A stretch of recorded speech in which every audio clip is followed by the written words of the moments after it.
Empezando. Empezamos la segunda parte.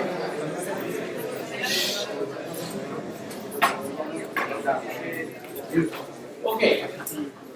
No sé, no está funcionando bien. No está bien. En la primera parte me estuve concentrando en responder a las preguntas qué es BPM y por qué necesitamos BPM. Ahora voy a hablar más de cómo hacer BPM y tratar de responder a la pregunta de, bueno, qué es la relación entre la cadena de valor y el modelo de procesos y los subprocesos, etc. Ese tipo de preguntas y más allá, cómo comenzar y avanzar en un proyecto o en un programa BPM. En cualquier, de manera general, pero eso no es como van a comenzar. En un programa de BPM hay realmente 8 ingredientes, ¿no? Uno tiene que ver con la cultura, lo que llamamos el ethos, la ética, ¿no? La cultura de la empresa. Y es muy importante, hay que desarrollar la cultura en el nivel de BPM, hay que convencer a diferentes personas en la empresa de que se necesita, que sí da beneficios, ¿no? Que sí compensa, ¿no? Más allá de eso, que genera mucho valor para la empresa. Hay que desarrollar un grupo de gente dentro de la empresa, generalmente diferentes unidades que han hecho proyectos de BPM y que se reúnen para formar una comunidad BPM dentro de la empresa. Un grupo de BPM que da un cierto liderazgo a los demás en la empresa que se quieren lanzar en BPM. Hay que desarrollar la cultura de BPM, ¿no? La idea de que todo trabajo en la empresa es parte de un proceso, ¿no? Y poder mapear el trabajo de una persona a un proceso. Y después se encuentra, ¿y ese qué está haciendo? Eso, ¿no? La cultura BPM, la cultura de llegar al punto en que cada quien sabe en qué procesos está participando dentro de la empresa. Y hay que manejar la madurez en el ámbito de BPM, es decir, tratar siempre de avanzar en el nivel de madurez, entender a dónde estamos y qué es lo que podemos hacer mejor en términos de cómo manejamos nuestro programa o nuestros proyectos de BPM. Eso es, diría yo, la parte suave de BPM, la parte cultural de BPM. Y después está lo que me voy a concentrar más que todo, es las herramientas concretas que se utilizan para en el contexto de proyectos de BPM. Y eso incluye modelado y arquitectura de procesos, metodología para mejora continua de procesos, para mejora de procesos, análisis y mejora de procesos, metodología para monitoreo de procesos y administración o gestión continua de procesos. Y una cosa que está encima de todas las demás, que es tener un marco metodológico o un marco de gobierno para manejar las diferentes, para estandarizar o uniformizar las diferentes iniciativas de BPM en la empresa. De manera que todos estemos modelando, haciendo nuestras arquitecturas, mejorando, monitoreando, implementando procesos de una manera uniforme, de manera que podamos recuperar lecciones aprendidas en un proyecto, en otro proyecto, o modelos que han sido desarrollados en un proyecto, en otro proyecto, y así sucesivamente. Esto es cultura, no voy a hablar de eso. De hecho, no soy especialista en cultura BPM, hay otra gente, consultores que son mucho más expertos en esto.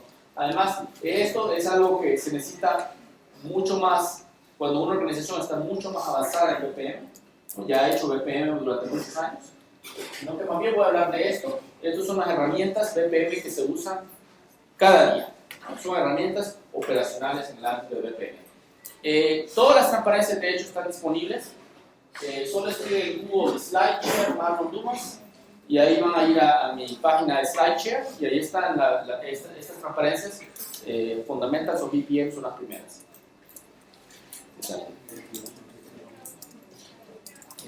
Y incluso si quieren más, el libro, este libro, no es que lo estoy promocionando, obviamente.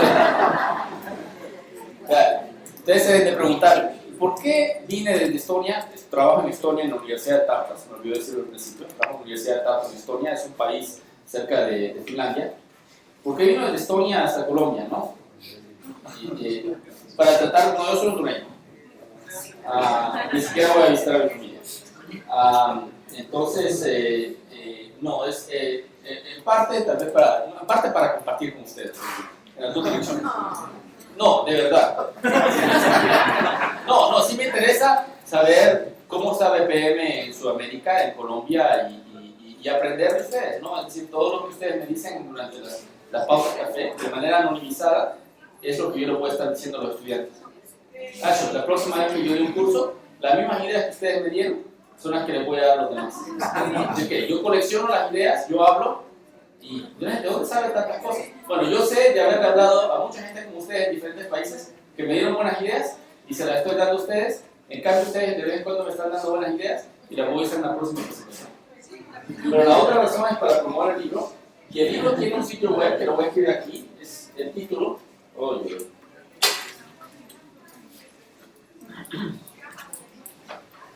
La técnica. Lo voy a poner aquí entonces.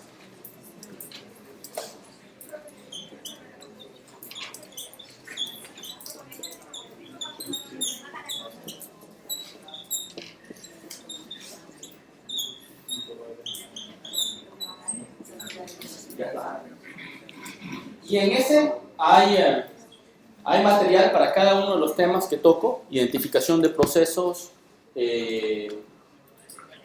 automatización. Muchos de ustedes están interesados en automatización. Hay material sobre BPMS y automatización. No solo transparencia, sino que videos. Ustedes pueden ver a su propio ritmo y damos una introducción a cada uno de los temas. Y incluso las transparencias de estos eventos y de muchos otros eventos que mis colegas coautores han dado, seminarios que han dado en diferentes lugares, los van a encontrar ahí. Entonces ahí pueden encontrar información sobre diferentes tópicos que no voy a tocar. Ok. Nuestra concepción de BPM que escribimos en el libro está basada sobre la idea que cada proceso pasa por un ciclo de vida que comienza a partir del momento en que identificamos el proceso, lo reconocemos en tal que proceso dentro de la empresa. Eso lo llamamos identificación. Es una tarea que van a hacer, si comienzan un proyecto, lo van a hacer implícitamente, van a decir qué procesos vamos a tratar de mejorar. Le van a dar un nombre, le van a dar una descripción, van a describir el valor, le van a dar un dueño a cada proceso. Un proceso sin dueño no existe. El dueño es un administrador responsable de ese proceso continuamente. Bueno, un proceso sin dueño sí puede existir, pero es temporario. No es como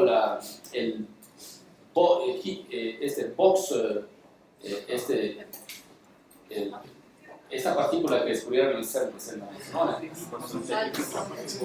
El bosón de Higgs. El bosón de Higgs. Un proceso sin dueño es un bosón de Higgs.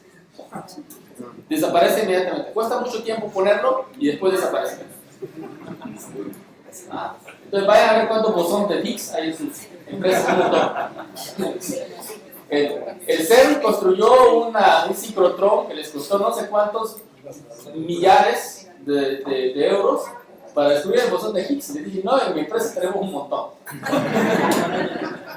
Iniciativa BPM, donde modelamos un proceso y después se lo olvida a todo el mundo. Da lugar a materia. Después que se identifica un proceso como tal y se delimita, está la etapa de descubrir el proceso. Yo no le llamo modelar el proceso, yo le llamo descubrir. Porque es mucho más. El modelo y el diagrama, eso es la superficie, eso es como el iceberg, ¿no? Lo que es la parte del iceberg que se ve. Es realmente descubrir, es pasar de creer que sé cómo funciona el proceso a saber que no sé cómo funciona. Como Sócrates. Entonces, el resultado de eso, porque siempre tiene que haber un resultado, es un modelo así. De hecho, el resultado de la identificación de procesos es lo que llamamos una arquitectura de procesos.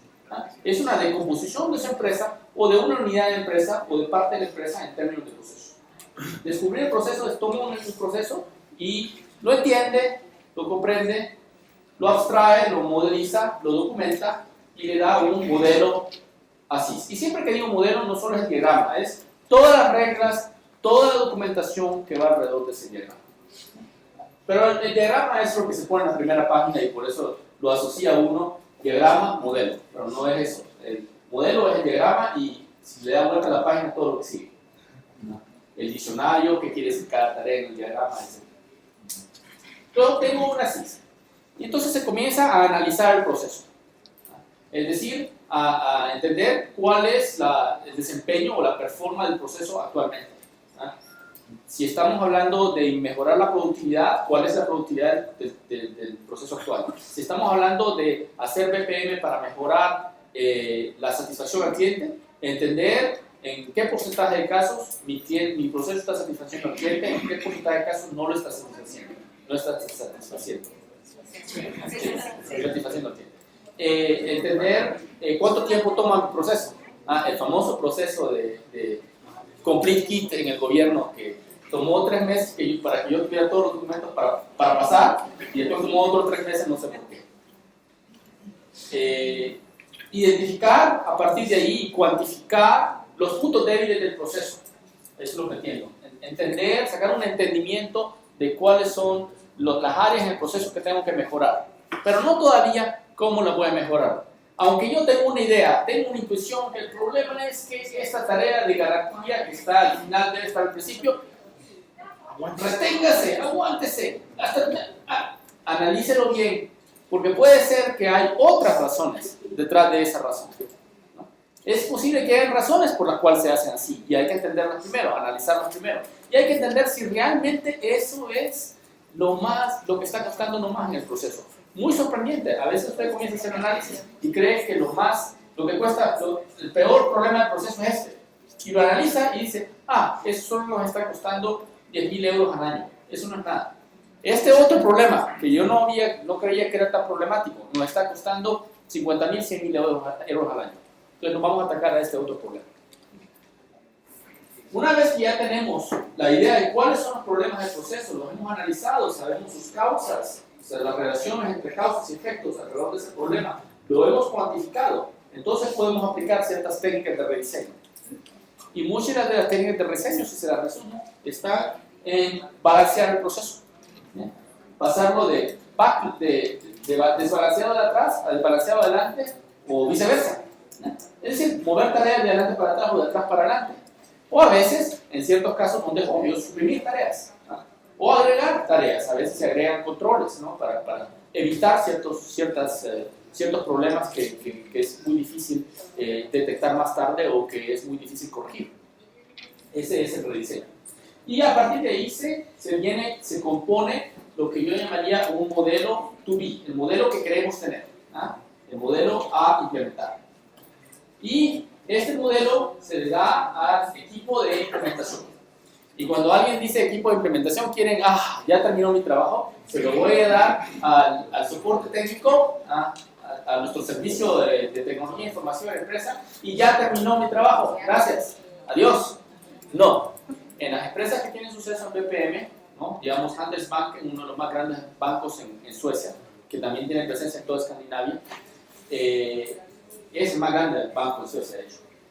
Cada proyecto de implementación de sistema de información alrededor del proceso tiene un equipo que tiene analistas de negocios que no saben nada de tecnología de información, otro que usar Excel y Visio. Y encender la computadora para poder ver Visio. Y Facebook también, porque le gusta mucho eso. Están ellos, son parte del equipo, no le están ayudando a los analistas de sistemas o a los desarrolladores. No le están ayudando, son parte del equipo. Si el proyecto falla, todos fallamos. Los analistas de negocios, el dueño del proceso, los administradores que estaban involucrados en ese proyecto, los desarrolladores, el analista de procesos, el jefe del proyecto, administrador del proyecto, todos fallaron si falla el proceso. No fue uno, no fue el otro. Nadie le está ayudando a nadie. Todos están trabajando juntos. Entonces, a pesar de que la implementación no es solamente el aspecto de tecnología de información, porque en todo cambio de proceso hay mucho más que eso. Hay cambio en las tareas y la manera de trabajar de la gente. Hay entrenamiento que se debe hacer, hay comunicación que se debe hacer con muchas personas dentro de la empresa, con muchos empleados dentro de la empresa. Entonces tiene que haber en ese proyecto de implementación gente de negocio junto con gente de desarrolladores de tecnologías de información de principio a fin. ¿Okay? Y después viene el monitoreo de procesos y el control del proceso. Es decir, poner un sistema, y no solo un sistema informático, es un sistema compuesto de sistema informático y gente que están continuamente monitoreando el proceso. Todos los viernes en la mañana hacemos una reunión para determinar cómo se está comportando este proceso to be que acabamos de desplegar. ¿Ah? Y tal vez es la misma gente, los mismos analistas de negocio que van a hacer el monitoreo y decir, bueno, creíamos que íbamos a lograr estas metas, no las hemos logrado, ¿qué pasó? ¿Qué es lo que no rediseñamos correctamente? ¿Ah? Y rehacer esta parte de aquí para allá del ciclo, ¿no? Hasta que encontremos la manera de lograr nuestros objetivos, por ejemplo, en términos de mejora de la satisfacción del cliente. Y esta es la parte de BPM que yo creo ha sido más la que menos atención se le ha dado en la disciplina hasta ahora, pero que está recibiendo ahora mucho más atención, y de eso es lo que voy a hablar mañana durante el foro, ¿no? Es técnicas avanzadas para monitoreo de procesos, para entender si realmente el proceso está comportando como se debe. Y un proceso que no tiene esto, un proceso que no tiene una persona aquí detrás, ya sea el dueño del proceso, si tiene esa capacidad, la competencia, o un analista de negocio detrás del dueño del proceso, revisando, monitoreando el proceso y viendo si realmente se comporta como se debe. Ese proceso es otro bosón de Higgs, con mayor duración. Dicen que el CERN está tratando de generar bosones de Higgs con mayor duración ahorita. Pero es un bosón de Higgs. Y después, eso nos da información sobre la performance de la empresa, de las performance que nos permiten a veces incluso redescubrir el proceso. Porque usted puede implementar un proceso hasta el punto que hay un sistema de información que está haciendo el proceso y cree que el proceso está comportando como cree. Y al final, no. La gente comienza a variar. Es la normal. Variabilidad es el enemigo y el amigo número uno del proceso. ¿Ah? Es el amigo porque es necesario. Si usted no permite variación, entonces no va a haber innovación. La gente se va a sentir desmotivada. No se dejan iniciativa y no se generan ideas para mejorar el proceso. Variación es normal, va a haber, porque los problemas aparecen todos los días. Entonces se deja la variación y después se redescubre cuáles son las variaciones que son más recurrentes y que no tenemos dentro de nuestro proceso. Y comenzamos otra vez el ciclo para rediseñar el proceso, para mejorarlo, de manera que algo que se trataba como una excepción ahora se haga parte del proceso. Es soportado es respaldado por el sistema de información. Comencemos por aquí. Identificación de procesos es una metodología que es una serie de pasos en las que yo les digo dos fases realmente, no pasos sino fases. La fase de designación. ¿Ah? ¿Se acuerdan de la primera frase de 100 años de soledad, no? Que las cosas no tenían nombre y las tenía que apuntar con el dedo. Ajá. Sí. Cuando comienza, sí. 20 años después, entre el pelotón del funcionamiento, el coronel ordenó el día a día, no sé qué es igual bien. Y la frase que sigue es sobre la designación. Ya ve que desde 100 años de soledad se reconoce la fase de designación. Se identifican los procesos, se les da un nombre, se les da el valor, qué es lo que este proceso nos da idealmente. Se describe quiénes son los actores en el proceso, el ejercicio que estábamos haciendo hace un rato, que ustedes en vez de hacerlo se pusieron a hacer preguntas. Para evitar el trabajo, ¿no? No creen que entendí su táctica, ¿no? Es una táctica, no quiero hacer ejercicio, voy a poner preguntas para distraer, ¿no? Entonces, comenzamos a enumerar nuestros procesos, comenzamos a describir cómo se relacionan los procesos entre sí y así estamos construyendo una arquitectura y comenzamos a definir cada proceso en términos de su valor, sus resultados positivos, negativos, quién es el cliente, quiénes son los actores que están dentro del proceso, etc. Y al hacer eso también se delimita el proceso. Porque hay procesos donde es bien difícil. Si me dice un proceso de planeación, ¿por dónde comienza y dónde termina, no? Pero ya como comienza a designarlo, dice, no, hay diferentes procesos. Hay un proceso de planeación presupuestaria que comienza el 1 de octubre de cada año y termina el 15 de diciembre en teoría, ¿no? Es el proceso que es el proceso anti-Navidad. Es el proceso por el cual muchos de ustedes llegan a Navidad a las 9 de la noche, ¿no? Es porque están retrasados con el planeamiento presupuestario, que se tiene que aprobar justo antes del 31. Se determina el límite, se delimita el proceso. Y ya una vez que tenemos eso, tenemos un conjunto de procesos. Pero un conjunto de procesos, por sí mismo, no nos permite guiar una iniciativa BPM ni un proyecto BPM. Tenemos que priorizar, dar prioridad a esos procesos. Prioridad, priorizar. Priorizar esos procesos. Tenemos que priorizar esos procesos. ¿Saben que no hablaba español desde que tenía 16 años? Tenemos que evaluarlos en términos de su importancia, su salud. Sí, los procesos tienen salud, incluyendo los procesos en el área de salud. Y un proceso en el área de salud saludable no necesariamente resulta en clientes saludables, desafortunadamente. Y lo que llamaba la factibilidad del proceso. Hablemos primero de la designación, la segunda fase en el 100 años de soledad. Nos va a dar la arquitectura del proceso. Este es un punto de partida. Gilly Rummler es uno de los pioneros del BPM, ¿no? ya se murió, de los años 70 y 80. Él escribió un libro muy bonito. Se llama The White Space in the Organizational, Filling in the White Space in the Organizational Chart. Improving Performance, Filling in the White Space in the Organizational Chart. Y en una ocasión dijo, cuando se trata de enumerar un proceso de una organización, la mayoría de las organizaciones tienen tres cosas. Tienen un proceso de vender, el proceso de oportunidad a pedido, de la oportunidad al pedido. Tienen un proceso para entregar, producir y entregar un servicio o un producto. Es el producto de pedido a cobro, porque hay que cobrar también.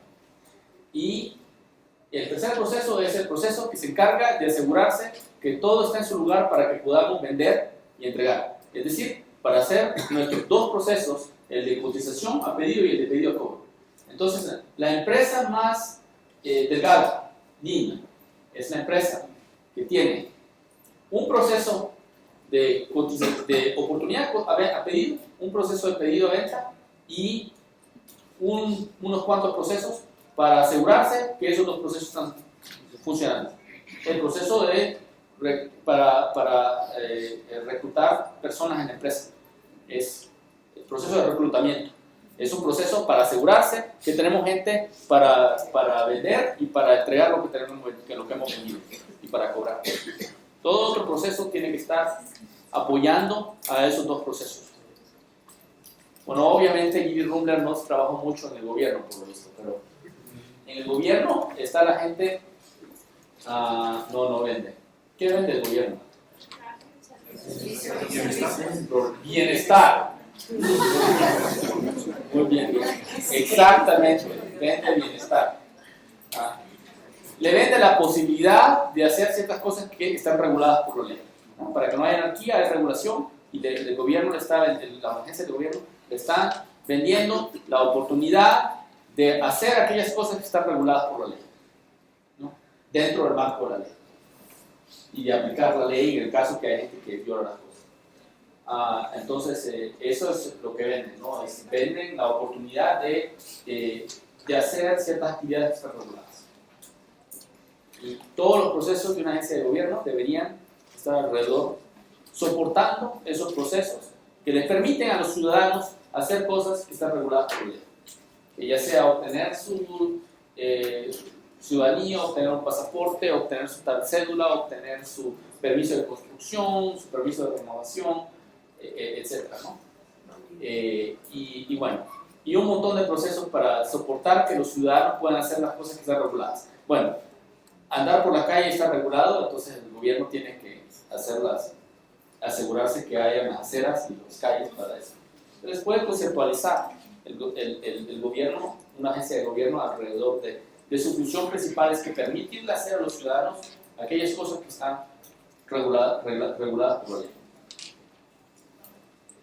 ley. Porter tiene un framework, un marco metodológico en el que refina un poco lo que dijo Rundgren, ¿no? Está bien, estos son los 3 procesos, pero está un poquito más complicado, ¿no? Están las actividades primarias de la empresa, que es lo que llama el set stuff and deliver stuff, ¿no? Que comienza, en el caso de la empresa manufacturera, de recibir materias primas, eso se llama logística de entrada, operaciones, venta, marketing, entregar, mandar cosas, despachaje de cosas al cliente y todo el servicio después de venta, ¿no? Todas las quejas. Ese es el proceso, un resumen de lo que es el proceso pedido a cobro, ¿no? E incluso el aspecto cotización a pedido, que es de lo que se encarga Sales and Marketing. Y después están un montón de actividades que soportan a estos procesos. El proceso de procuración, ¿no? De compra a pago, que soporta a los otros procesos, permitiéndole tener aquellas materias primas que se necesitan, ¿no?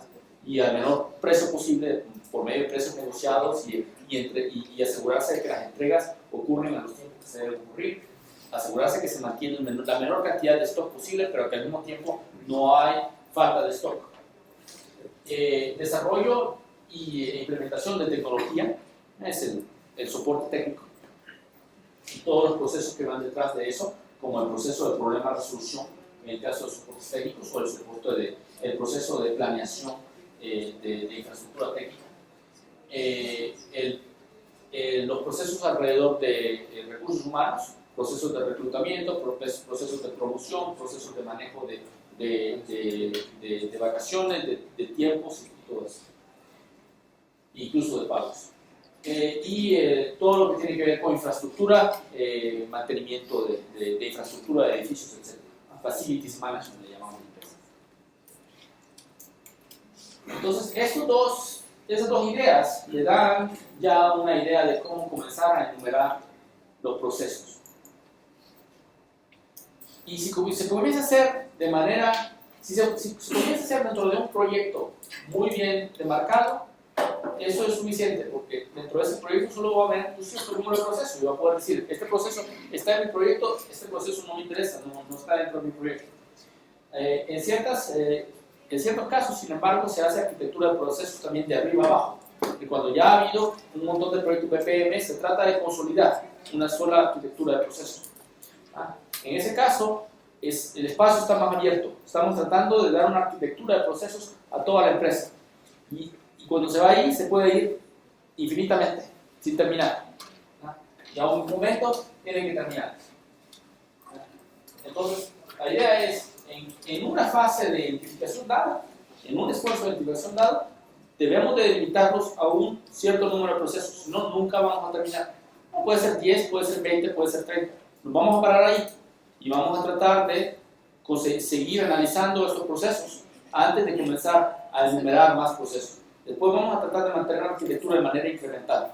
No traten de enumerar los 150 procesos de su empresa de un solo golpe, ¿no? Porque como toda actividad necesita el retorno, necesita el feedback, ¿no? Para ver cómo organizar mejor los procesos. Enumerar 100 procesos y dejarlos en desorden es otro bosón de Higgs.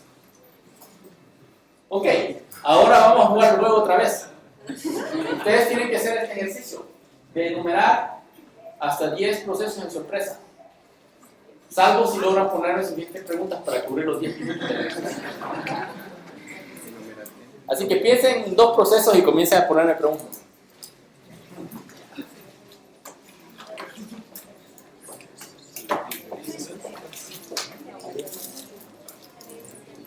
Y traten de referirse a esta idea, ¿no?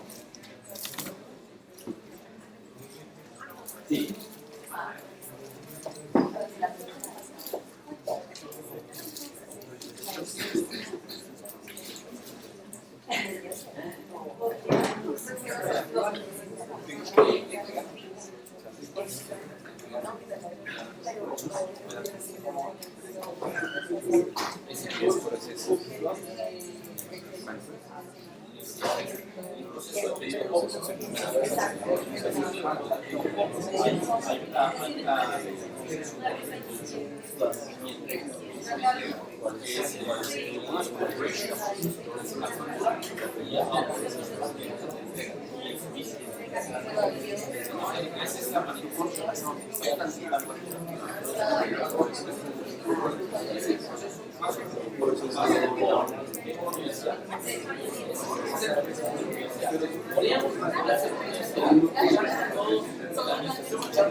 ¿Alguien ha encontrado los procesos que no entran aquí?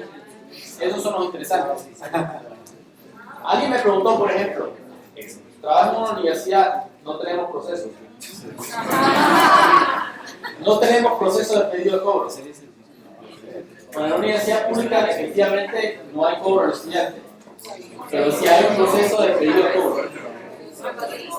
¿Alguien que me entiende? En una universidad el proceso central, que es el proceso de producción, que es parte del pedido de cobro, es el proceso de entregar un curso. Entregar el curso desde el momento que tengo 30 estudiantes en el curso, les doy las clases, les doy los exámenes, las tareas, corrijo, les doy una nota, al final, pay, F. Ese es un resultado negativo. Dependiendo, positivo para no, yo creo que es un resultado negativo. Puede haber muchas causas, pero es un resultado negativo. Y los resultados negativos pueden ser necesarios, inevitables, ¿no? Claro, pero hay que minimizarlos. Como crean que no, las universidades tienen que tratar de minimizar los defectos. Es un defecto. No es que el estudiante está defectuoso, pero es un defecto. Eso es central. Y usted puede construir una arquitectura de procesos de una universidad, comenzando de ese proceso y viendo qué viene antes, qué viene después, qué es lo que está soportándolo, qué viene abajo, qué viene arriba. Por ejemplo, el proceso de entregar un curso es un parte de un proceso más alto, que es el proceso de manejo del curso, que comienza desde el momento en que el curso se diseña, se ofrece para un semestre, hasta el momento que se ha entregado completamente, ¿no? Y hay un proceso de diseño del curso en primer lugar, etc. Entonces es parte del proceso. Todo está parte del proceso. Entonces, si encontramos no hay un proceso central en una organización, hay varios. Pero si encontramos el proceso central, que es un proceso de pedido de cobro, después podemos construir la arquitectura de procesos, yéndonos hacia la izquierda, que viene antes, hacia la derecha, que viene después. El servicio después de ventas, ¿no? Las apelaciones de los estudiantes a los que no les gustó la nota. Que viene abajo, se comienza a detallar el proceso. Entregar un curso, hacer muchas actividades. Dar el examen, por ejemplo, es una actividad. dentro de ese, es un subproceso dentro de ese proceso de entregar un curso. Dar las lecciones, ese es un proceso dentro de eso. Preparar las lecciones. Yo sé que ciertos profesores no las preparan, pero digamos, preparar las lecciones, ese es un proceso. Y como una actividad en todo caso, ¿no? Y entonces estamos analizando el proceso para abajo y para arriba. ¿De qué proceso es parte este proceso? Y después, para atrás. ¿Qué esos procesos están soportando mi proceso? Entonces puede ver toda la arquitectura se puede construir de esa manera. Un proceso central, vaya para la izquierda, para la derecha, para arriba, para abajo, para adelante y para atrás. Es como la lambada.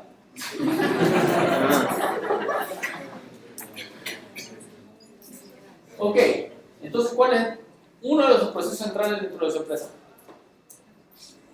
¿Los procesos centrales? El pedido a cobro. ¿Cuál es? Liquidación de planilla. Operación de planilla electrónica. La operación de la planilla electrónica. Entonces, ¿ustedes les piden que planifique una planilla electrónica? No. Nadie pide.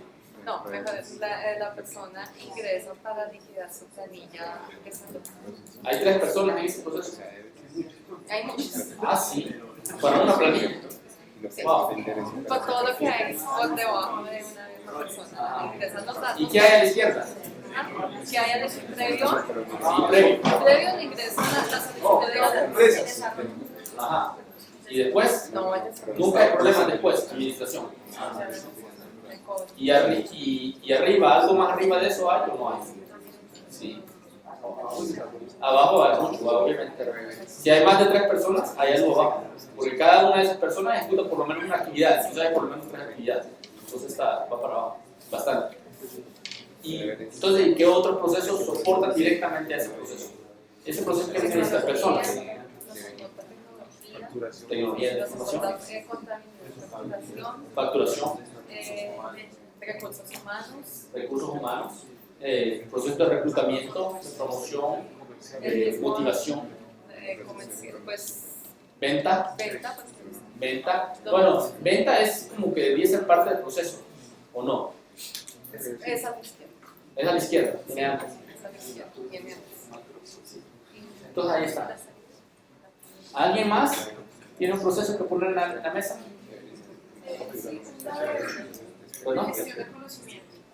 ¡Ay! Ese es está bien, no muy bien, muy bien. Eso es lo que queremos. Esos son los casos de esquina, ¿no? Los casos un poco escondidos. Yo creo que en sí mismo administración de conocimiento no es un proceso. De hecho, manejo de recursos humanos no es un proceso, es un área. Es un área de procesos y toca muchos lugares. Lo mismo que la planeación. La planeación no es un proceso. Es una sección que toca muchas partes, muchos procesos de empresa. Incluso puede ser una unidad, un equipo dentro de la empresa que se ocupa de facilidad de infraestructura, otro que se ocupa de recursos humanos, de tecnología, etc. Entonces puede haber uno que se ocupa de gestión de conocimiento. Pero por ejemplo, de entrada a fin, o sea, hay unos artefactos de conocimiento que empiezan con un inicio y en algún momento se mueren. Entonces, por eso lo veo como esa administración de esos artefactos de conocimiento. Yo vi en un museo, el museo o los archivos históricos de Macao. Macao es una isla que era portuguesa que se la retrocedieron a China, cerca de Hong Kong. Estaba allí y vi los archivos de Macao, los archivos de Macao. Y el proceso central de ellos consistía a recibir documentos sobre un cierto sitio histórico o cualquier cosa, o un cierto documento o arqueológicos que se consideran de valor históricos, y a clasificarlos, registrarlos, determinar si se van a archivar, cómo se van a archivar, archivarlos, hacerlos accesibles al público, etc. Ese era uno de los procesos centrales de ese museo histórico. Lo mismo, dijeron que nosotros no tenemos procesos. Y después, ya preguntando, bueno, sí tenemos un proceso, sí, recibimos ese pedido de cobro, recibimos documentos históricos que alguien ha descubierto en alguna casa abandonada o lo que sea, y los ponemos en archivos. Y los clasificamos y los lanzamos y todo eso. No sé si está en esa área, ese tipo de proceso. Sí. Es que la parte de gestión de conocimiento se queda con el tema revisado. Entiendo que con el balance scorecard, digamos, donde llegan todos los indicadores, Sí. poner por perspectiva, encajaría en la perspectiva de conocimiento y al tener que subir esos indicadores, no se haría mediante una mejora del proceso. Es que el manejo de conocimientos es probable que es una actividad de support, de respaldo, está respaldando otros procesos. ¿Para qué sirven esos conocimientos? Para generarle valor. A generar valor a la empresa. ¿Y cómo generan valor a la empresa? Capacitando a gente. Entonces, está por lo mismo que en la universidad. El proceso de entrar a la universidad es entregar un curso. Sí, pero ¿cómo voy a entregar un curso si soy tan burro que no sé si quedar desde BIP se escribe, ¿no? Tengo que capacitarme continuamente, revisar mis conocimientos, manejar el material de mi curso y todo eso.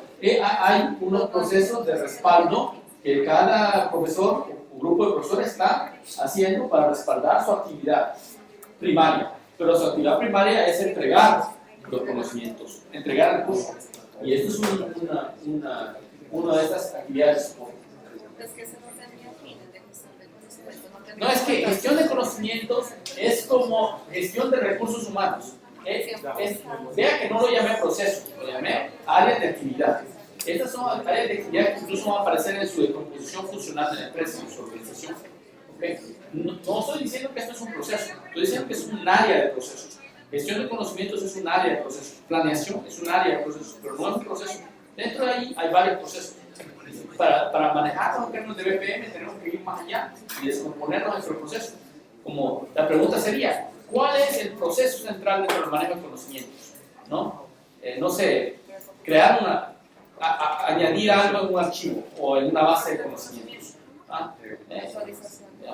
Indexarlo, ponerle metadata, etcétera, ¿no? Lo que hacen la gente en la biblioteca. Sí. Pero si es el caso de una empresa que su objeto es producir conocimientos y metodologías, en ese caso ya no sería parte de los procesos de soporte, sino de business. Primario. Entonces, igual, tendría un proceso de planeación, de generación de la metodología como servicio y la entrega para que otros canales sean identificados. Toda la arquitectura del proceso se hace con respecto a una empresa. Entonces lo veo siempre desde mi punto de vista. Digo, si desde mi punto de vista es una actividad primaria o es una actividad de respaldo, que se respalda a otros procesos. Y puedo comenzar a documentar qué proceso respalda con esa actividad. Entonces, yo les propongo, ¿sí? Cuando yo tengo una empresa sin ánimo de lucro o que realmente no le cobra a las personas por prestar un servicio, ahí existe pedirlo cobro. O sea, Sí, yo trabajo en universidad pública. Universidad de Tartu en Estonia, las universidades son públicas. Nos paga, el gobierno da financiamiento en cantidades con respecto a ciertos objetivos que nadie entiende. Y después el dinero se reparte de manera que nadie entiende. Y los químicos, y los físicos, y los biólogos son los que recuperan, los médicos son los que recuperan la mayor parte del dinero, no sabemos por qué. Entonces ese es el cobro. Entonces sí, nuestros procesos core se pagan antes del cobro, ¿no? Se pagan a la entrega al cliente y el servicio después del cliente. Y el cobro se vuelve incluso una actividad secundaria, es decir, que hay una división de presupuesto o algo así que se encarga de cobrar al gobierno, pero en grandes cantidades. o sea, siempre va a tener cobro. Siempre va a haber un cobro, pero no es parte del proceso de pedido de cobro. ¿No? Nuestro proceso es pedido a entrega o pedido de estudiante a graduación. Nuevo estudiante a graduación. Ese es nuestro proceso central. Y no recibimos el dinero por la graduación, sino que hay una oficina de planeamiento que se encarga de decir al gobierno qué es lo que hicimos este año y en función de eso el gobierno determina cuánto dinero nos va a dar. Entonces el pago no es parte de nuestra actividad primaria, el cobro no es parte de nuestra actividad primaria. Sí, iba a decir. Dentro del proceso, atención de solicitudes sería un proceso o un área, y dentro de ahí hay muchos subprocesos. No, hay todo lo que hablo de eso son clases de procesos, son como ideas que nos permiten identificar nuestros procesos. Cuando yo digo hay un proceso de pedido de cobro, no es un proceso, en su empresa van a haber varios. O hablé del proceso de solicitud de aprobación, que es un proceso típico, atención a las solicitudes, ¿no? Que es parte del proceso de solicitud de aprobación, ¿no? Donde aprueban la solicitud. Y ese proceso en una agencia de gobierno no va a haber uno, van a haber 10, 15, 20, porque van a haber diferentes tipos de solicitudes. Entonces hay varios procesos por variantes, pero sí me parece que es un proceso, porque sí hay una solicitud, se atiende la solicitud, se aprueba o se rechaza la solicitud. Es un proceso, tiene un principio, un fin. Si se instancia, llega un cliente, se instancia un ciudadano, se instancia y se termina. Ok, ahora, igual de importante que enumerar, como decía García Márquez, o designar, como decía García Márquez en 100 años de soledad, hay que clasificar, que eso es realmente el resto de las 500 páginas de 100 años de soledad. Y yo les propongo que hay 3 relaciones fundamentales entre procesos. Es decir, yo tomo 2 procesos y estos 2 procesos o no están relacionados para nada, es raro, o están relacionados por medio de una de 3 relaciones. Y esta es la lambada, ¿no? Arriba y abajo, es decir, que soy parte de un proceso más grande o contengo subprocesos abajo. Izquierda y derecha, le llamo upstream, downstream, arriba y abajo. No es arriba y abajo, ese es con respecto a un río, ¿no? A la izquierda y a la derecha, antes y después de mi proceso, ¿qué viene? ¿Cuál es mi entrada? ¿Cuál es mi salida? ¿Cuál es mi resultado? ¿Qué viene antes? ¿Qué viene después? ¿No? Después del servicio de pedido de cobro, ¿qué viene? El servicio después de venta, ¿no? Que no es un proceso por sí, pero hay una parte del proceso, es el proceso del defecto a resolución. El cliente viene y se queja que hubo defecto en mi entrega, entonces lo resolvemos, ¿no? Es un proceso. Y el tercer tipo de relación es la relación de soporte. Un proceso soporta a otro en el sentido que le da los recursos que el otro necesita. Si necesita recursos, tecnología. Si necesita infraestructura. Si necesita recursos humanos. Va a haber procesos para asegurarse que esos recursos están disponibles. Si tienen un proceso en un hotel de recibir a los clientes y hacerles el check-in, check-out, y necesita tener a recepcionistas. Para tener a recepcionistas tengo que hacer algo que se llama manejo de horarios, ¿no? El roster, le llamamos en inglés, roster, que es asegurarse que haya el número adecuado de recepcionistas dentro del hotel dependiendo de la demanda, ¿no? Ese es un proceso, ese proceso de manejo de horarios es un proceso de soporte del proceso de check-in y atención al cliente y check-out. Check-in, atención al cliente, check-out, que son procesos que están en relación de izquierda a derecha. Y entonces cada vez que tenemos un proceso, nos tenemos que preguntar, ¿cuándo comienza? ¿Cuándo termina? ¿Qué viene antes? ¿Qué viene después? ¿Qué viene arriba? ¿Qué viene abajo? ¿Qué es lo que soporta? ¿Cuáles son los objetos o los actores que necesito para este proceso? ¿De dónde vienen? ¿Quién se asegura que están ahí? Etcétera. ¿Quién participa en el proceso? Y ahí vienen los procesos de apoyo. Los procesos de apoyo me van a asegurar que los actores que participan en el proceso están disponibles al momento que se necesitan. Y, muy importante, ¿quién es el dueño del proceso? ¿Quién se va a asegurar que este proceso no es un buzón de Higgs? Entonces, tengo un proceso bien designado y bien delimitado. Cuando sé designación, ¿cuál es el valor? ¿Cómo se llama el proceso? ¿Cuál es el valor? ¿Quiénes son los actores? Y ¿dónde comienza? ¿Dónde termina? ¿Qué objetos participan en el proceso? En un proceso de pedido de cobro, obviamente hay un pedido, hay un certificado de entrega, algo así, un delivery receipt, un recibo de entrega, hay una que firma el cliente, ¿no? Hay una factura, hay un pago. Son objetos en el proceso. Y hay participantes, bueno, el vendedor que se encarga de verificar el pedido, el agente de ventas, está toda la gente de la producción que se encarga de ya sea producir el servicio o el producto y despacharlo, el servicio de logística de transporte, si se tiene que despachar, el servicio de facturación, accounts receivable, ¿no? Que es el que manda facturas, que recibe pagos, y el pago. Cuando tenemos eso, ya tenemos un proceso bien delimitado, no podemos enumerar otro. Y por eso es importante no tratar de enumerar más de 20 procesos, porque para cada proceso tiene que ser todo esto. Entonces, mejor quedarse con poquitos y hacerlo bien, ¿no? Y si lo hace bien, va a lograr construir lo que llamo una arquitectura de procesos. Una arquitectura de procesos es un conjunto de procesos organizados, clasificados en 3 categorías: procesos primarios, procesos de apoyo y procesos de gestión. El proceso de gestión es lo que estamos llamando planeación. Es asegurarse que el proceso está monitoreado, ¿no? Asegurarse que los recursos para el proceso estén planificados, ¿no? Todos los procesos de manejo de procesos, porque hay procesos que sirven a monitorear y manejar otros procesos. Esos son los procesos de administración o de gestión. Clasifico mis procesos en esas 3 categorías. Y después, una vez que tengo, digamos, unos 10 procesos de alto nivel clasificados por medio de entre primarios, de apoyo y gestión, y tengo relaciones entre ellos que me dicen qué proceso está apoyando qué otro proceso, entonces abajo voy a tener más detalles. Voy a tener que un proceso se va a descomponer en varios subprocesos, ¿no? Cada uno con un dueño diferente, tal vez.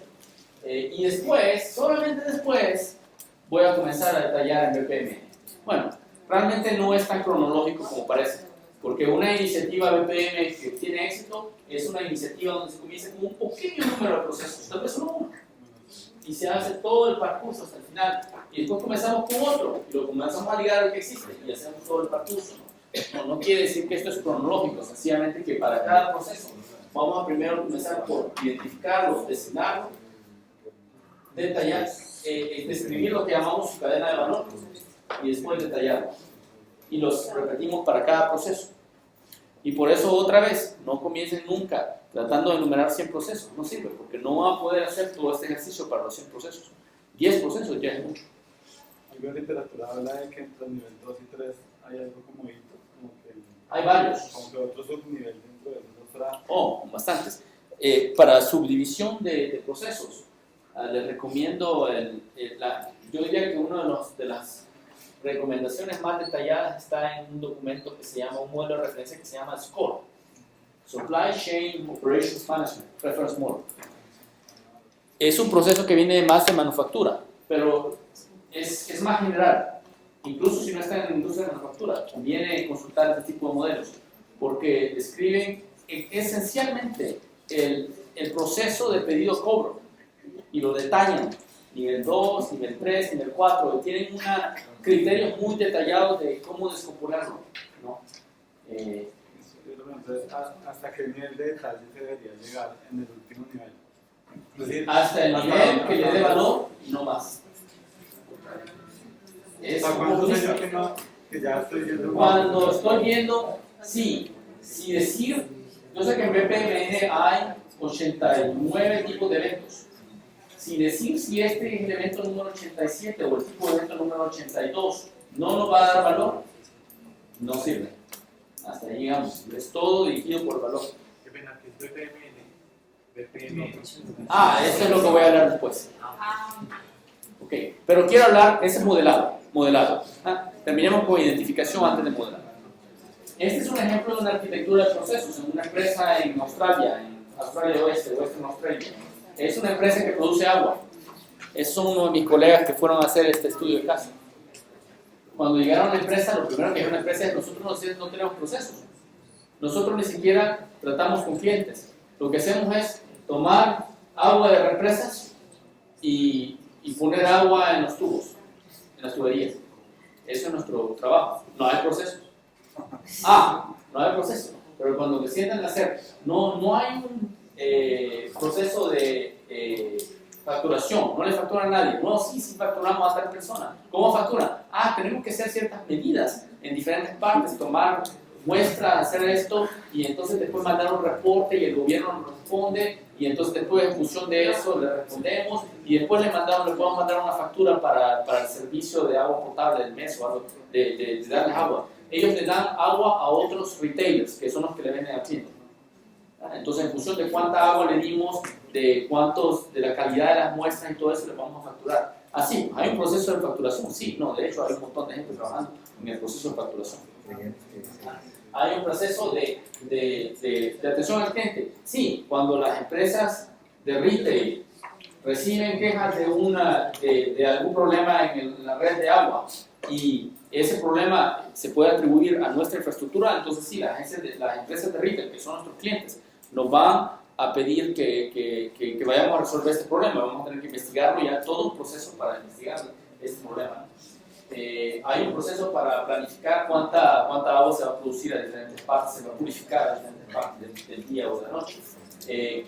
Cuánta agua de waste se va a descargar, cómo se va a descargar. Hay un proceso de calidad, de control de calidad. Estos son los procesos primarios. Y obviamente tenemos procesos secundarios, ¿no? El proceso de planeación presupuestaria, procesos tenemos procesos de compras y compramos cosas, entonces eso requiere recibir facturas, hacer pagos, procesos de tecnología de información, de soporte técnico, de todo eso, y también de otros tipos de tecnología. Procesos de manejo de conocimiento, este es un área de proceso, no es un proceso, hay varios procesos ahí, y así sucesivamente. Estos los califican como procesos de administración, ¿no? No son procesos que nos soportan directamente, sino que permiten administrar de manera óptima los recursos que los procesos utilizan. Sí. Yo veo claro que es billing y que es customer services, pero clean water es un insumo a lo mismo que el waste. Es un área de procesos, es un área de procesos de agua potable. Los procesos para producir agua potable. Sí, desde que va a la represa, que no es agua potable, hasta que llega a la tubería que va a la zona residencial, ahí es potable. Todos los procesos de purificación de agua están ahí. Ellos le llaman, esta es una arquitectura, entonces estamos hablando de áreas de proceso. Un área de proceso es producción de agua potable. Y ellos le llaman así, en su jargón, en su lenguaje lo llaman clean water. Agua potable. Que está igualmente relacionado con el waste. Este es otro conjunto de procesos. Ellos manejan alcantarillado también, es decir, aguas sucias. Entonces reciben aguas sucias de ciertas redes que los retailers funcionan y la manejan y la tiran a saber a dónde. Y tienen que procesarlo. Y hay todo un conjunto de procesos para procesar el agua también. Las áreas de proceso, diríamos que tienen un tratamiento que un proceso, en la delimitación y alcance. No, las áreas de proceso no se delimitan como principio a fin. Los procesos se delimitan principio, fin, valor. Las áreas de proceso no se delimitan. En esta empresa no les puedo comenzar a detallar los procesos, porque sería demasiado. Solo puedo detallar las áreas de proceso.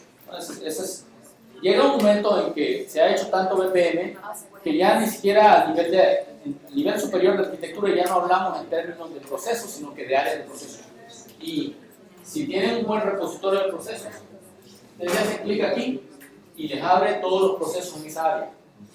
Hace un clic en una de los procesos y le saca la cadena de valor del proceso. Sí. Estas áreas de procesos son las mismas áreas de la estructura organizacional, en el sentido que si los procesos son transversales y tocan diferentes áreas de la estructura, ¿cómo se pueden mapear así? Hay una tendencia a tratar de hacer las áreas del proceso a través de las estructuras organizacionales, ¿no?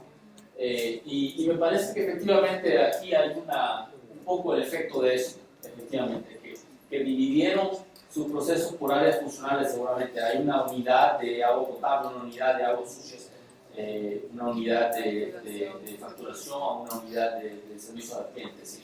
Efectivamente. Pero ¿cómo manejar la transversalidad del proceso cuando toca diferentes áreas funcionales? Un proceso lo van a poner bajo agua potable, aun si tal vez toca la facturación.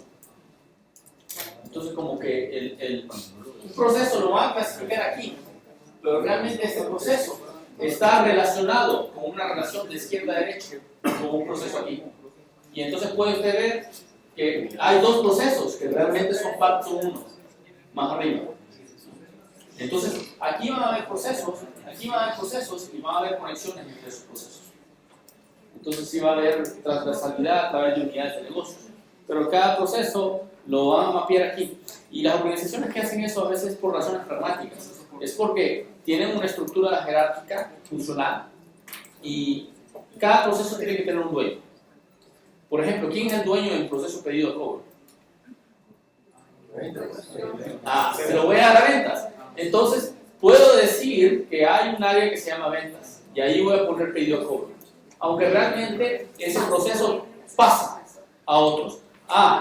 De hecho es cotización a cobro. Hay una parte que es más oportunidad, por ejemplo, eso es más marketing, ¿no? Generación de oportunidades. Oportunidad de cotización, eso es venta. Cotización a pedido, eso es venta, pero a veces hay aspectos técnicos ahí, porque cuando para refinar el pedido hay que ver los inventorios y todo eso, ¿no? Y después la producción y todo eso ya es otra área. Pero como tengo que tener un dueño, y como si no estoy en una empresa que tiene una organización a base de matriz, ¿no? Procesos, organizaciones, unidades organizacionales, entonces por razones pragmáticas puedo definir mis áreas de procesos, las áreas de procesos en función de las áreas de responsabilidad y después asignar ciertos procesos a ciertos administradores existentes que tienen un cierto poder dentro de la empresa y que van a ser dueños de ese proceso. Pero al ser dueños de ese proceso quiere decir que van a jugar política, es decir, que van a tener que interactuar con otros administradores en otras unidades. Sí. ¿Qué pasa cuando los procesos son ejecutados por sistemas, no por personas? También en las finanzas es muy a menudo que los procesos de financieros en el contexto de bolsa de valores, por ejemplo, transacciones de bolsa de valores, son procesos completamente automatizados, salvo un 1% de los casos donde se sabe. ¿Están pensados? Sí, no tienen un dueño, sí. Bueno, el mismo Handelsbanken, ¿no? En Suecia, tiene sus procesos de stock trading y incluso de visas, ¿no?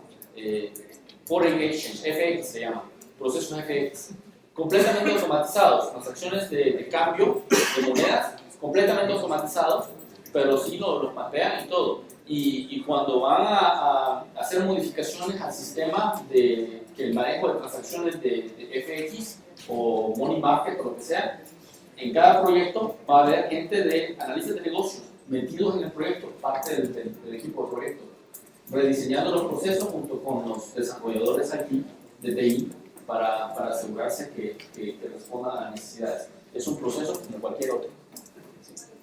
Ahí, siguiendo con la línea, también los sistemas externos, las organizaciones externas que se involucran dentro del proceso funcional de la organización en la que uno está, también se debe modelar.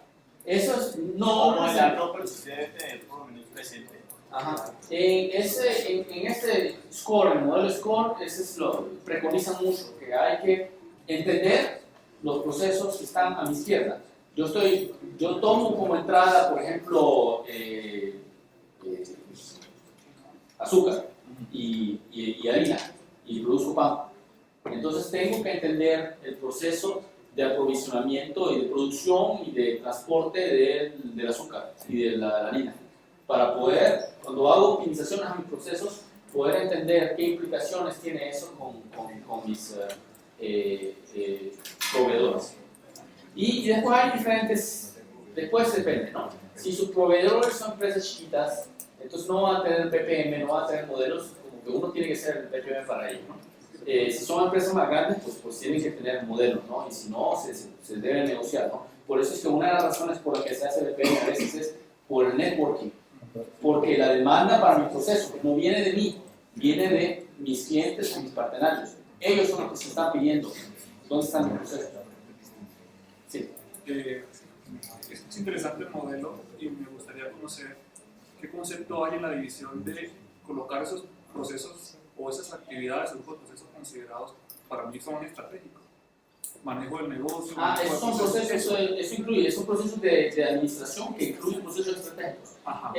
Mira, esos son procesos primarios, procesos de apoyo o de soporte y procesos de administración, de gestión, procesos de gestión. Son procesos que sirven para asegurarse que estos otros procesos están continuamente monitoreados, mejorados y tienen el mejor seguimiento posible. Perdón, no, eso es lo que tenía que decir. Primarios, de apoyo y de management, de gestión. Una pregunta, ¿qué es mejor tener? ¿Un proceso con muchas actividades o áreas de proceso? Esa es una decisión completamente pragmática. Es sencillamente que cuando se ponen a mapear estos procesos, se dan cuenta que hay demasiados. Entonces lo comenzamos a clasificar. Dicen, tenemos demasiados procesos detrás de la producción de agua potable. Entonces vamos a llamar a esta área producción de agua potable. Punto. Y ya. Y ahí adentro hay unos 10, 15 procesos que se relacionan a la producción de agua potable. Esto no hay ciencia, es pragmática. Es cuando tengo ya más de 10 procesos que están relacionados entre sí, es decir, que entran dentro de la misma área, defino un área de procesos. Y eso es lo que dijeron. Porque si no, la arquitectura es demasiado grande. Una empresa de aseguranzas en un país, digamos, de un cierto tamaño, maneja entre 1.000 y 3.000 modelos de procesos en su repositorio. Entonces, una arquitectura que trata de poner los 3.000 procesos en la misma pantalla no resulta. Entonces, tienen que dividirlos por áreas de proceso. Tienen que comenzar por identificar áreas de proceso, incluso subáreas de proceso, y después comenzar a enumerar procesos. Pero esto es cuando usted está mucho más avanzado en BPM, no trate de hacer esto cuando va comenzando. Esto es como dicen los malabaristas, ¿no? Cuando comienzan a jugar con el fuego, ¿no? Primero comienza a jugar con los malabares sin el fuego. Y después... no va a haber ciencia, es decir, hay un momento en que tienen tantos procesos en su arquitectura que dice voy a agruparlos. Y ya. Sí. Para poder agrupar los procesos, uno debería tener cuidado en el tema de si están o no soportando la misma meta de negocio. Si nosotros intentáramos relacionar este tipo de ejercicio con el balance scorecard, con el tablero de portafolio estratégico, y apoyan diferentes metas, aún así valdría la pena agruparlas. Generalmente el agrupamiento tiene que ver también con los dueños del proceso. Si es el mismo dueño, es natural agruparlo. O si son dueños del proceso que están bajo el mismo supervisor, bajo la misma jerarquía, entonces puede valer la pena agruparlos. Es decir, que haya detrás de eso alguien en la jerarquía organizacional que tiene control en el sentido jerárquico sobre todos los dueños de procesos de esa área. Pero cuando hablamos de jerarquía, hablamos de la estructura organizacional, del organigrama. Sí, organigrama. Estamos hablando de organigrama. Es decir, que a menos que tenga una estructura matricial, ¿no? En la que tenga derecho a poner derecho. Pero eso quiere decir que usted está en BPM nivel 3 o 4, ¿no? Va a tener solo un organigrama. Y ahí toda la distribución de poder está ahí. Y tiene que tener un dueño del proceso. Y el dueño del proceso tiene que tener poder para poder mejorar ese proceso. Y también responsabilidad de mejorar ese proceso. Y motivación para mejorar ese proceso. Lo que quiere decir que se tiene que relacionar al Balanced Scorecard, ¿no? Porque tienen que estar las métricas relacionadas a los procesos en esa área. Tienen que ser métricas que corresponden a esa persona. De la que es responsable esa persona. Entonces, sí, por eso es que en una organización se comienza a hacer BPM que no tiene una organización más matricial, las áreas de proceso van a corresponder con el organigrama. Una pregunta es, ¿qué sucede con una empresa que teniendo un organigrama jerárquico, pero se comporta como una organización matricial sin saber? Qué bonito. Qué bonito, porque lo feo es cuando hay que imponer la organización organización matricial y no funciona. ¿Ah? Porque la gente sigue pensando en la antigua manera. No, qué bonito es que la organización matricial se compone espontáneamente. Es decir, que quiere decir que el jefe de ventas colabora con el jefe de producción. Escúchame bien, ¿dónde ha visto eso? Para coordinarse bien, ¿no? ¿Ah? Y se coordina bien con el servicio de finanzas, de manera que enviar una factura no se vuelve una actividad burocrática, sino que el jefe de facturación está involucrado diciendo, ¿cómo puedo ayudarles a mandar las facturas más rápido? Díganme, ¿cómo me puedo involucrar en esos procesos para que mandemos las facturas más rápido? Eso es nirvana.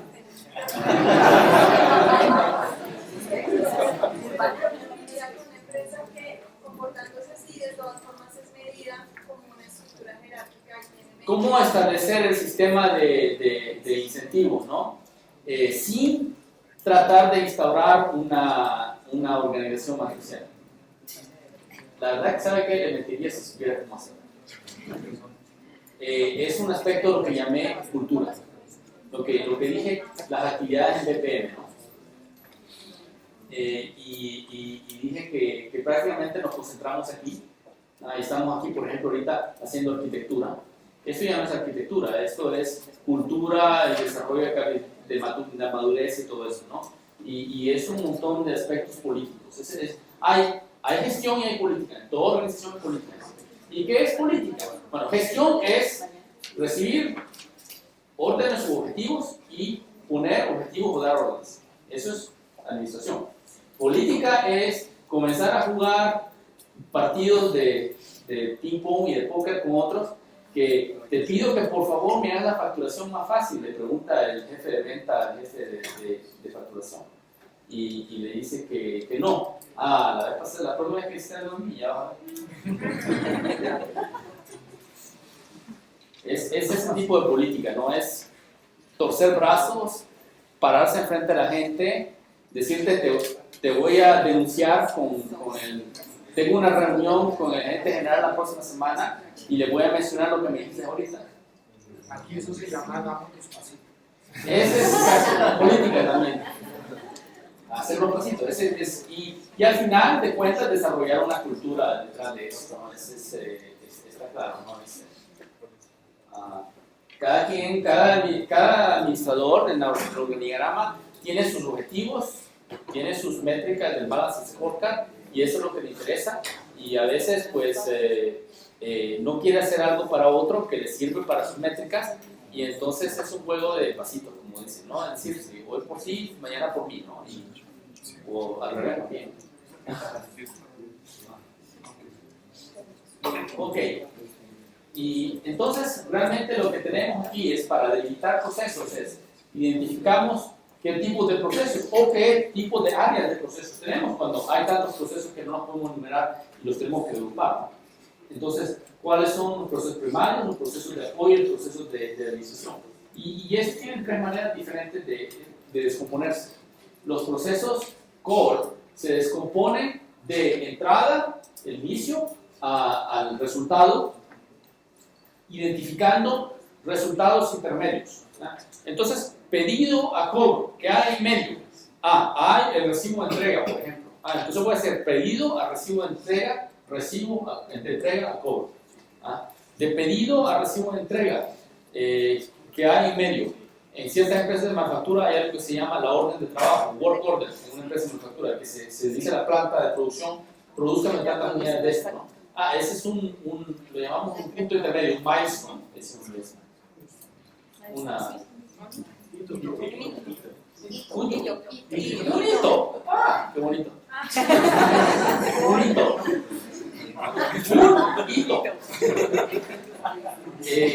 Entonces identificamos los hitos en la cadena que va desde la entrada hasta la salida. Y así es como vemos, ¿no? En los procesos de apoyos, lo que inicia un proyecto de apoyo siempre es una necesidad. Necesitamos algo.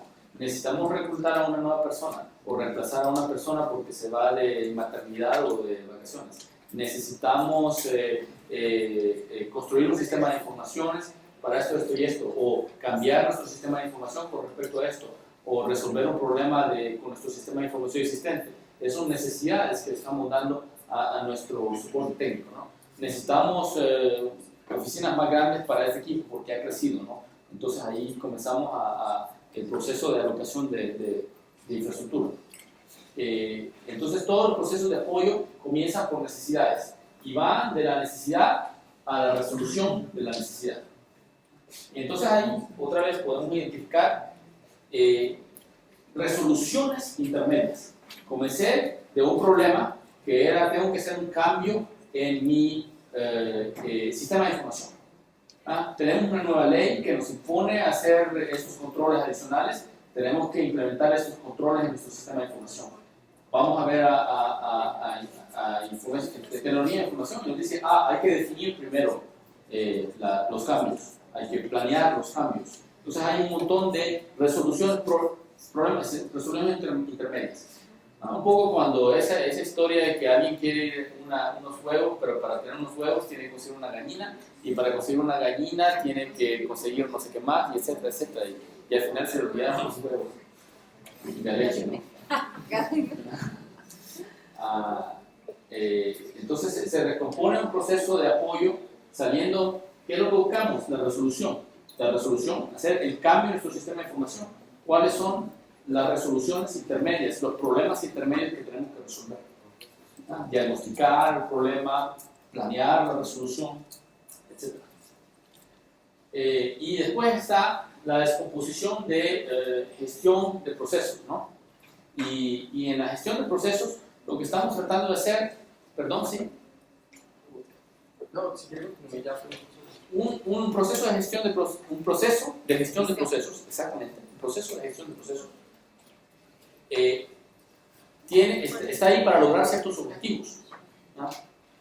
Goals. Entonces se descompone con respecto a subobjetivos o objetivos intermedios hacia ese objetivo. Sí, me quería preguntar, ¿no? Sí, una duda sobre los procesos core. Ahí dice que los procesos que son salidas hacia el cliente son manejados como core. El proceso de facturación es de cara al cliente, y el mapa de procesos que vimos ahorita estaba como core. Ellos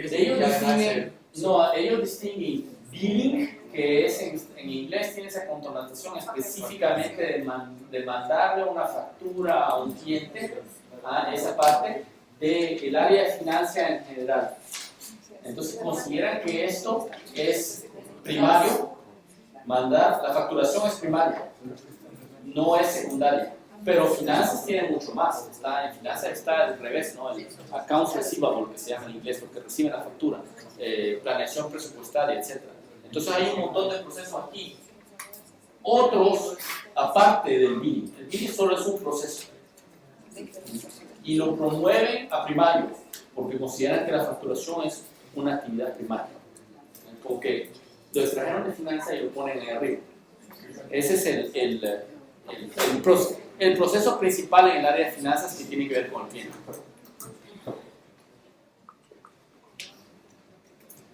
Todo lo que tiene que ver con el cliente está aquí. Ok. Entonces estábamos aquí, ¿no? Y por eso me empezaron a poner preguntas. ¿Cómo estamos? 15 minutos, ¿no? Sí. Bueno, tratemos de cubrir un pequeño tema antes de partir al almuerzo. Es la selección de procesos, ¿no? Hasta ahorita lo que tenemos es una arquitectura de procesos. Un montón de procesos clasificados en procesos primarios, procesos de apoyo, procesos de gestión, relaciones entre procesos, relaciones jerárquicas, relaciones de upstream, downstream, de izquierda a derecha, de input-output, ¿no? Y la fase siguiente es, bueno, tenemos más procesos que capacidad de darles atención. ¿En cuáles procesos nos vamos a focalizar? Y aquí yo les propongo, eso no es mi propuesta, esta es una propuesta muy estándar en el área de PM, que hay 3 criterios para determinar cuáles procesos son más importantes, no más importantes, sino que con cuáles procesos se tiene que comenzar una iniciativa de PM, o en el marco de una iniciativa de PM existente, un programa de PM existente, cuáles son los procesos a los cuales deberíamos de darle atención en los próximos meses. Y hay 3 criterios que se consideran ortogonales y que se deben de evaluar por separado. El primero es la importancia estratégica del proceso. ¿Ah? ¿Cuánto podemos ganar? ¿Cuánto este proceso nos trae a la empresa? Obviamente el proceso pedido a cobro es súper estratégico. Sí, está al centro de la empresa. Pero cuando estamos haciendo en periodos de recesión y hay que cortar costos, etc., no puede que sea que ese no es tan estratégico, pero más estratégico es el proceso de manejo de recursos humanos, porque ahí es donde podemos cortar más rápido, ¿no? O el manejo de infraestructura de tecnología de información, porque ahí podemos cortar costos, eso es lo que creen, y etc. Entonces, se ve a un cierto momento, para cada proceso se puede evaluar qué tan importante es desde el punto estratégico. Y no necesita ser un número exacto, ¿no? Puede ser de 1 a 5, súper estratégico, ¿no? Ahorita el director general se levanta en la mañana y eso es lo primero que piensa. Está pensando cómo podemos mejorar este proceso. Es súper estratégico. Después, y ortogonal en esto, evaluar la salud del proceso. Cómo se está comportando el proceso.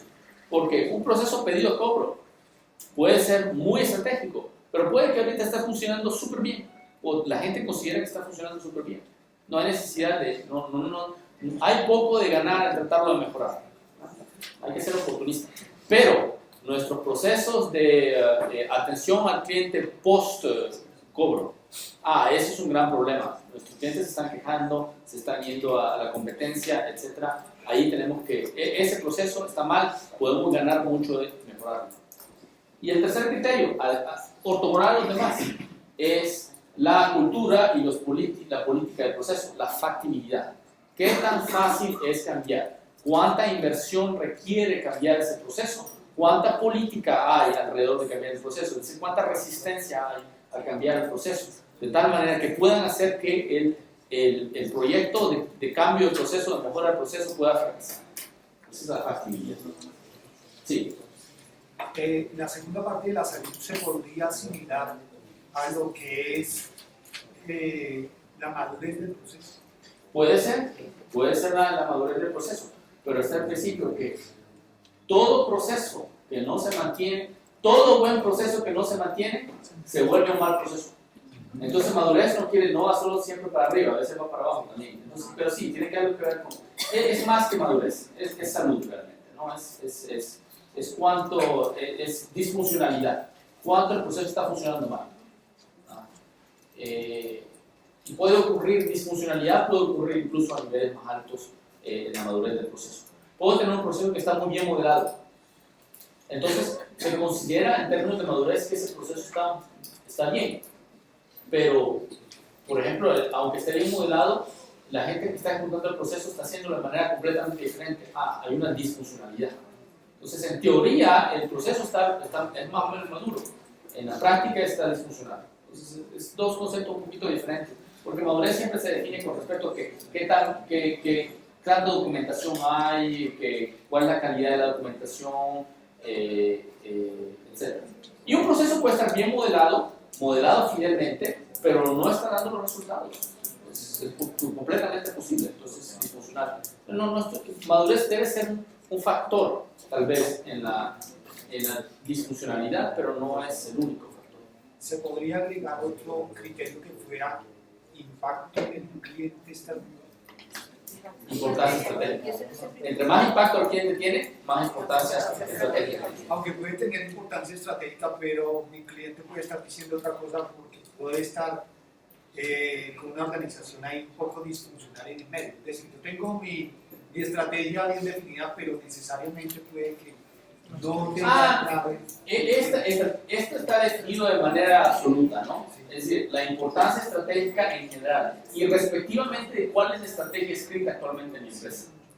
Es decir, es posible que haya un documento estratégico en mi empresa que nadie ha leído, como el de y de acuerdo a ese documento, este proceso no es estratégico, pero realmente el director general se levanta y este proceso no interesa. Y entonces es estratégico desde ese punto de vista. O puede ser que mis clientes me digan que este proceso es importante, entonces es estratégico. Esto está definido de manera alto nivel, pero creo que la importancia del proceso al cliente, con respecto al cliente, va aquí. Es importancia. Olvídese de estrategia, importancia. ¿Qué tan importante es? ¿Qué tan importante es? ¿Qué tan bien funciona? ¿Y qué tan factible es cambiar? Y usando estos, podemos comenzar a tomar cada uno de estos procesos y darle un rating, ciertos puntos al proceso, una escala de 1 a 5, ¿no? Muy bien, bien, pasable, no, de lo peor. Y puedo construir algo que se llama PICK chart, se llama, P-I-C-K. No importa cómo se llama. La idea es que trato de mapear esas 3 dimensiones a 2, por ejemplo, y digo, para cada proceso evalúo qué tan factible es cambiarlo, factibilidad. Fácil, más o menos, difícil. Y después combino las otras 2 dimensiones, importancia y disfuncionalidad. Y digo, importancia es más importante que disfuncionalidad. Si es muy importante, disfuncional, arriba. Si es muy importante, un poco disfuncional, o no tan importante, pero muy disfuncional, lo pongo en medio. Le doy un 3 o un 2 a 4. Y si es baja importancia, baja disfuncionalidad, lo pongo 1. Para cada proceso, cada punto aquí es un proceso. Le doy un score. Y eso es evaluado a un punto en el tiempo. Sí, diga. Este ejercicio en una compañía, ¿quién lo haría? ¿El dueño Este es el grupo EPM.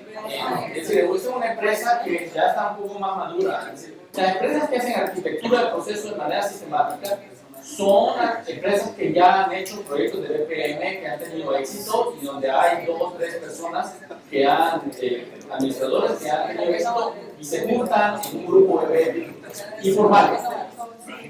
Y ellos hacen eso. O como dije, a veces va de arriba abajo y esa tarea se la dan a arquitectura empresarial. O se la dan al departamento de desarrollo, si tienen un departamento de desarrollo. Pero cuando no existe eso, esto, mira, tengo la impresión de que nos tenemos que hacer un pre-BPM para poder llegar a esto. Entonces, ¿cómo arranca uno de cero? Para no demorarse, no sé, un año en el proceso de identificar. Usted puede hacer una de estas, incluso tiene 5 procesos. Está en un área donde reconoce tengo 5 procesos. Procesitos. Procesitos. No tienen que haber tantos puntos. Solo tengo 5 procesitos. Y lo único que tengo que saber es si están en este cuadrante, en este o en este. Y vamos a comenzar por este. Esto es. Para poder llegar allá voy a tener que identificar y ver. Pero identificar 5 procesitos está bien. 5 procesitos.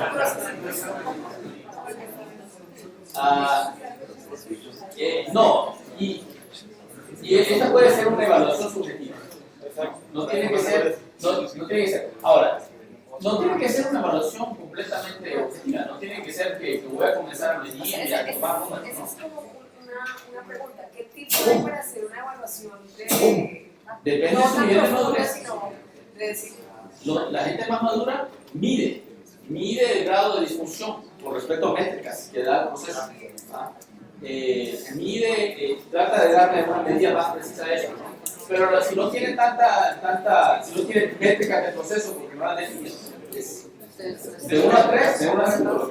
Digamos que nosotros empezamos por la cadena de valor de la compañía, o sea, empezamos con los procesos grandes que le generan valor a la compañía. Los primarios. Los primarios. Y los core. ¿Y quién decide? Porque ahí van a dar varias personas que hacen la importancia de ese proceso. Todos van a decir, no, pues mi proceso es importante. Es más, o sea, digamos que es cuando, ya, digamos que la teoría es, pero en la práctica. Qué bonito, porque todo va a decir es muy importante, pero todo va a decir es muy funcional. Funciona bien. Mi proceso funciona bien. ¿Creen? Bueno, esto se tiene que discutir, ¿no? Es decir,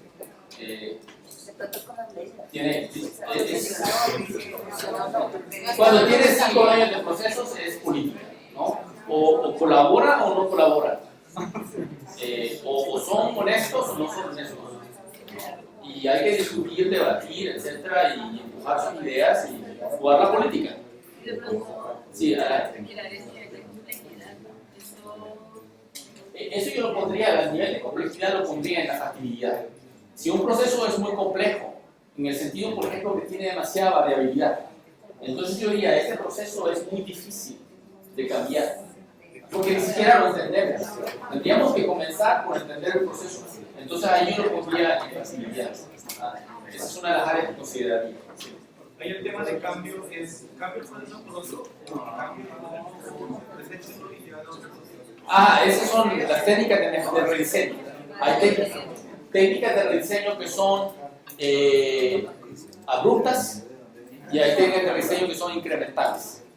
Entonces depende. Sí, pero ese change significa eso.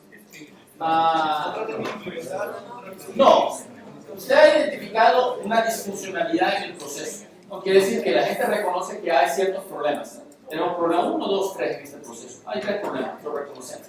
La pregunta entonces es, ¿qué tan factible es cambiar esos procesos para corregir esos problemas? Desde el punto de vista de política, si los actores están de acuerdo en cambiar el proceso, desde el punto de vista de la variabilidad, de la complejidad del proceso, de la inversión que requeriría cambiar el proceso, por ejemplo, si es un proceso que ya está soportado por un sistema de información, cambiarlo es un gran cambio. Entonces eso lo pondría otra vez en factibilidad. Primero, importancia, disfunción, factibilidad. Y viniendo a lo de la importancia, ok, no tienen BPM, no saben qué es estratégico, ¿no? Pero sí tienen una balance scorecard, ¿no? Tienen métricas. Entonces, con respecto a esas métricas y la jerarquía de métricas, pueden también tratar de determinar desde el punto de vista estratégico de la empresa qué tan importante es ese proceso, por lo menos de acuerdo al balance scorecard, ¿no? Sí. Sí, por lo general el proceso no está solo, está en un ambiente, ¿sí? Y yo tratar de mejorar un proceso o rediseñarlo sin considerar los procesos con los cuales está relacionado, me genera una labor bastante compleja. ¿Sí? ¿En qué medida yo puedo armar como clústeres de procesos para hacer el rediseño de ese clúster? ¿Cómo están relacionados esos procesos? Sí, es decir, que los puntos que pone aquí pueden ser procesos a diferentes niveles de la jerarquía, ¿no? Entonces, lo que hay que tratar es de poner los puntos del mismo nivel de la jerarquía. Y hay que escoger a qué nivel vamos a trabajar, ¿no? Si vamos a trabajar al más alto nivel, los procesos que hemos identificado, o vamos a descomponer cada proceso en una cadena de valor y vamos a tomar cada subproceso en una cadena de valor y los vamos a mapear aquí. Depende, ¿no? Es decir, es posible que tengan que ser varias de estas. Una a alto nivel, después tomamos los procesos que están en este cuadrante y hacemos un zoom, agarramos la cadena de valores de cada proceso, agarramos cada subproceso como un punto y tratamos de mapearlo y de ver, ok, mi proceso de pedido de cobro es importante, disfuncional y relativamente fácil de cambiar, pero lo descompongo y dentro de los subprocesos comienzo a repetir este proceso. ¿Cuál subproceso dentro del pedido de cobro es más disfuncional que el otro, ¿no? Y ahí comienzo a refinar las ideas. Esto es algo que es una cosa que se hace facilísimo, ¿no? Entonces lo puede hacer varias veces.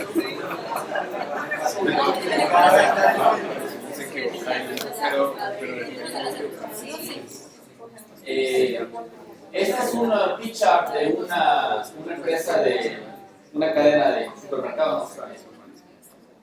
Tienen sus procesos anonimizados aquí. Importancia, salud. No considera factibilidad, no hay política. Eso es lo que dice. Y entonces comienzan a mapear sus procesos aquí. Y este es un proceso de consultación con varios actores dentro de la empresa. Y tratan de mantener esto más o menos al día, ¿no? Con respecto a métricas que pueden estar en el balance scorecard, evaluando la importancia con respecto a la disfuncionalidad, con respecto a diferentes métricas, ya evaluando la importancia con respecto a la importancia estratégica de esas métricas. En el anterior gráfico, ¿cuál es el gráfico ideal? O sea, si yo voy a No, decir, esto quiere decir, estos son los procesos, este es el low hanging fruit, comienzo por aquí. Estos son los procesos que olvídense, No lo vamos a ocupar. Estos son los procesos que puedo hacer, pero poca prioridad. Si tengo tiempo. Son fáciles, puedo mejorar un poquito. Y esos son los procesos que yo sé que tengo que cambiar, pero es muy difícil cambiar. Y que requiere tratar de convencer a niveles en la jerarquía más arriba que uno, tratar de convencer que es importante cambiarlo.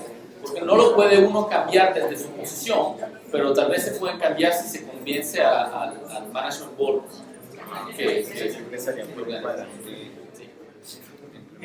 ¿Dónde dejo al socio gobierno? Porque el socio gobierno usualmente dice, oiga, para el mes entrante cambie la facturación de esta manera y eso cambia mis procesos de negocio, o usted va a entrar a un régimen como ahorita estamos en Colombia, de muchos cambios a nivel de la DIAN y todo esto, y eso hace que las organizaciones se acogen a eso rápidamente. Qué bonito. Entonces, no tiene usted que preguntarle a nadie sobre la importancia.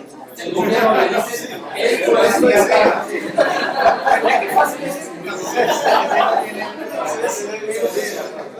Pero ahí hay que compensarlo versus porque yo había... Entonces usted le dice, ok, esto es importante, se lo dijeron, ¿no? Y va entonces usted a determinar qué tan factible es cambiar. Si es solo cambiar la facturación y es solo una sección del departamento, entonces está aquí, ¿no?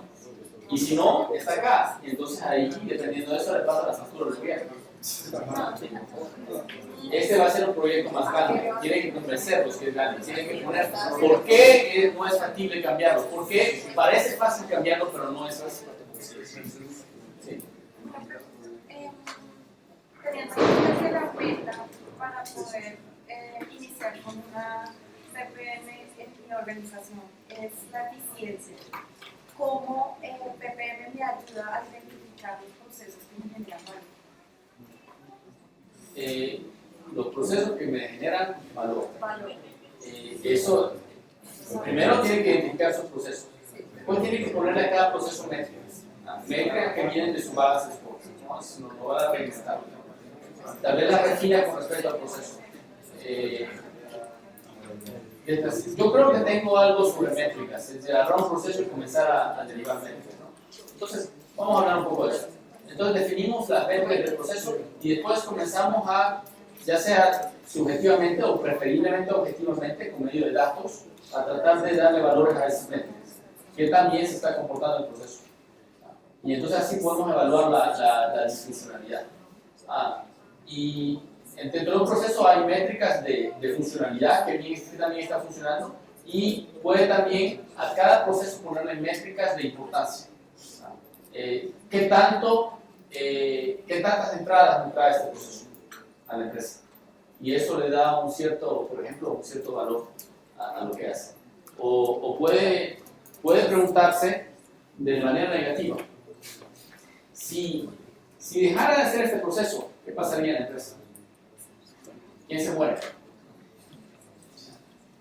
Digamos que las personas involucradas en este proceso se enferman durante los 3 próximos meses. ¿Qué tan grave es para la empresa?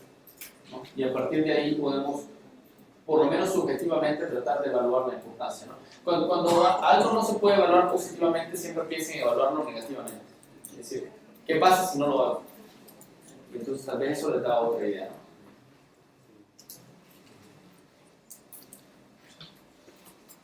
Ok, yo creo que ya es hora del almuerzo, me está diciendo Mario, ¿no? Ok. Bueno, entonces les pido como que pasen por este lado, tal vez pegando en la cafetería de la universidad, acá abajo de sus escaleras y hay una cantidad de mesas.